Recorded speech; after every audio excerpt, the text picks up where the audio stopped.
Welcome, here I've got REALME C21Y and let me show you how to turn on and off camera location tags at this device.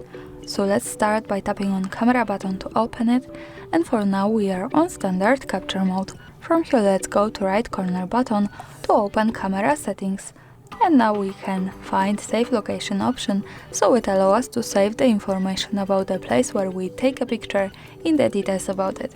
By using the button from the right we can easily turn it off and turn it on as we need.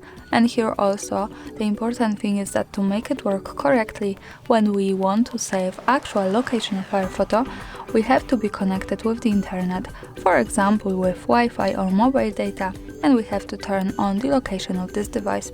So remember about these two parameters, location and the internet, to make it work. And now let me keep turned on all of these settings. Let's move back to camera to take a photo.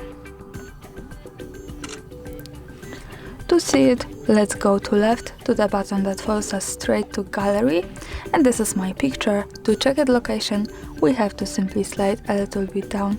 As you can see now, we get access to details with map and full address. So greetings from Kraków, Poland.